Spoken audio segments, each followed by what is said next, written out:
Greetings. This is Arvette McLean of Speak, The Universe Listens.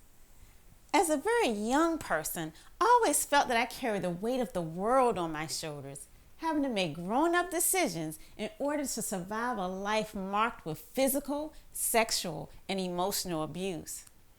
While my face was smiling on the outside, on the inside, I always secretly cried and felt miserable. However, over the years, I learned some gems that helped to turn my life around. I now get to live the life of my dreams, filled with love, travel, and wonderment. And I am absolutely passionate about sharing what I have learned with you. If you want to live your best life, tune in each week as I, along with some amazing guests, share these life-changing gems with you. Inspired to be more, do more, have more. Greetings and welcome to today's show. The topic is the practice of gratitude. And we have with us our special guest co-host, Marie Epoli. Thank you for joining us once again. We've enjoyed you so far. Can't wait to jump in for today to talk about gratitude. And this is a topic we've actually talked about a lot. And of late, we've talked about it a lot because gratitude is one of the highest vibrations. Like the feeling of gratitude is of the highest vibration. And when you're in a higher vibration, you attract things of similar vibration. So you always want to get your vibration as high as possible. So if you can get into the space of gratitude where you're just really feeling gratitude in your body, then you know you are attracting good things into your life. And I remember a few years ago now when you and I had decided to do a gratitude box. Mm-hmm. And so every day we were supposed to put something that we were thankful for in the box. And the reason why I say supposed to is because she did what she was supposed to do. Me, on the other hand, I think I hung in for maybe like 4 months or so. But we're supposed to do it every day for a whole entire year. So tell us about that, because you came up with that idea, and I just jumped on, piggybacked on to your idea. Yes, I continued to do it for years. Actually. Oh, really? Mm-hmm. Couldn't stop. So every morning, I would have a slip of paper, and I would begin with things that I was grateful for, and leave a slip of paper, and then in the evening, add to it. Mm-hmm. And then, of course, it would have a date, fold it up, put it in. Mm-hmm. So how did it affect your life? It made me realize that there are so many things to be grateful for. Mm-hmm. And at first it was, in a sense, difficult because I was like, okay, what? I'm just getting up. Okay, well, woke up this morning, had my prayer time. Oh, the coffee was delicious, anything and everything. And then they became, the things I wrote became more rich later, the more I did it. And so I still have jars with the slips of paper. Mm-hmm. I said I'm going to get rid of them. I haven't done that yet. Because what happened was I continued to do it, and then because I know I did it for at least 3 years, and like maybe the 4th year, I was doing it, and then I stopped because I realized I didn't need to do that anymore, because I was actually like doing it in practice and everything. And so whenever I would go into situations, I would say, well, thank you, Lord. And I was grateful for the situation I'm going into, whether the situation was considered to be positive or challenging. Mm-hmm. And because I would go into the situation, I'll give an example, challenging situations, being thankful, not, because the Bible says to be thankful in all things, not for all things. So maybe I wasn't thankful for that situation that I would have to go into and do whatever I needed to do, but I was thankful in it. And because I was thankful in it, the way I approached it was different. The way that I behaved with those who were also in the situation was completely different. And I feel like then the outcome and the way I looked at the outcome was different. Mm-hmm. Yeah, that's typically how I've heard that it works. And I used to do gratitude journals.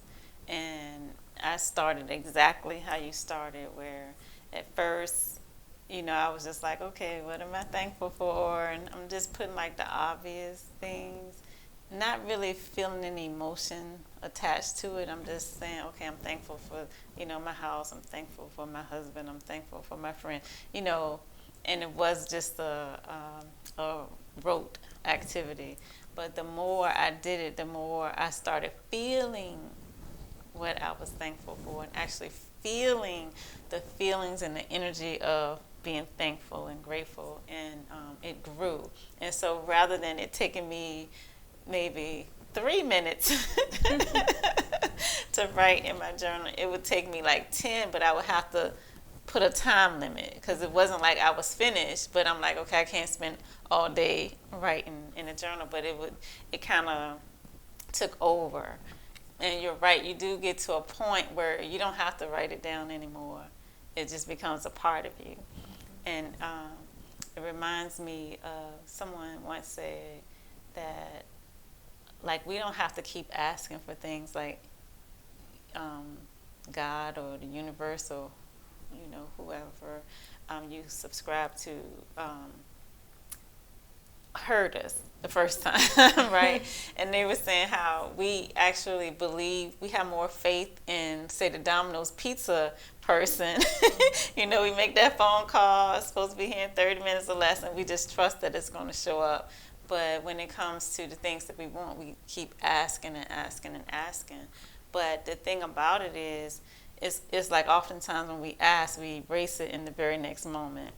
And so I feel like we do have to keep asking until it becomes a part of us. Like, once it becomes a part of you, then it's on its way. Like, you don't have to you don't have to ask anymore. You don't have to keep visualizing, because now it's a part of who you are. And I think that's what happened in what you were describing as well with the gratitude. Yeah. And when you were saying, when you said about your gratitude journal, I had completely forgotten, but not forgotten. Because during that time, I wrote something, and it started off like, I'm grateful now that da da da da da da. I'm grateful now that da da da. So there were just a list of things, and just a list of things. And I had folded it up, put it in a drawer, and that was it. And in cleaning, one day I was like, oh yeah, I remember that thing that I wrote. Because something had happened. And I looked at it and saw, ooh, this happened, that happened. These were things that hadn't taken place. Mm-hmm. That happened. So I put it back. And then most recently, I pulled it out again. And everything on there has happened. Mm-hmm. There are just two things that happened. Yeah, that's terrific. Yeah, and but everything, it was like, I'm grateful now that, I'm grateful now that, I'm grateful now that. I guess I'm not listing some of the things. but it was things like, I'm grateful now that I'm licensed as a therapist. I'm grateful now that I am an EMDR therapist, which I didn't know how I was going to pay for that. I'm grateful now that I do neurofeedback, which I didn't know how I was going to pay for that training either. All that stuff was paid for, not by me. Yeah. And so one thing about the gratitude is kind of like what you're describing is that you can be thankful for things that have yet to come. And that's like the faith and the believing that it's here already, and it's just a matter of time before you see it. And like a lot of times, I would think of it like you have to make it become a part of you. Like you have to believe that it's already here.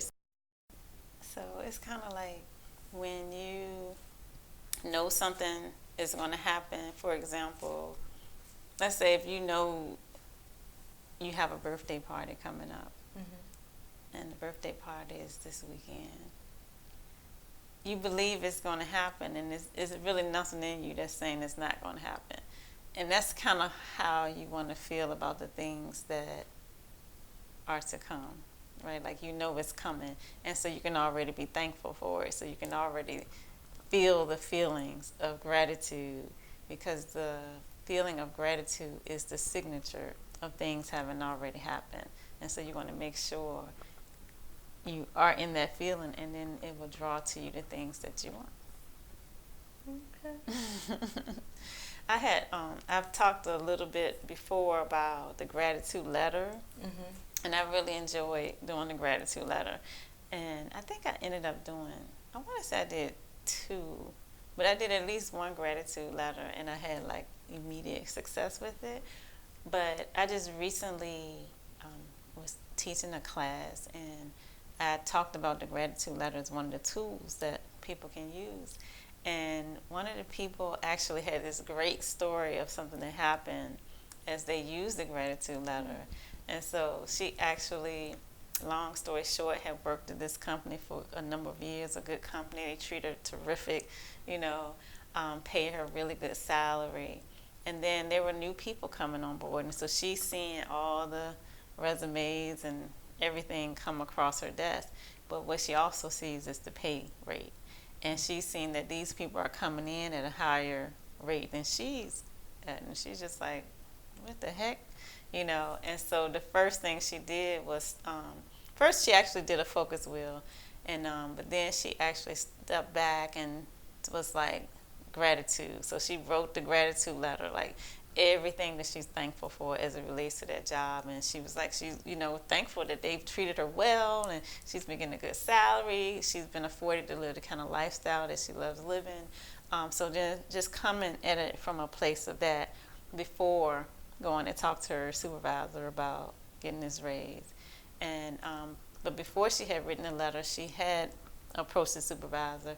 They gave her a raise, but not what she was worth or what she deserved. And so she was just like, no, that's not okay. And I think it caused her to become upset all over again. And then that's when she went back, wrote the gratitude letter, and then reapproached her supervisor. And when she did, this time the results were totally different. And I think it's like what you were saying, how when you're coming at a place from gratitude, just the way you approach it is totally different. You're approaching the whole situation differently than you would if, let's say, if you were angry about it. And so, but at any rate, this time around, the supervisor ended up in tears and gave her a 30% increase. So it was like a really great story. So yeah. And to add to that, when I am coming from a place of gratitude, I feel like my mind is clearer, and I can see solutions. And I can see things that I wouldn't see.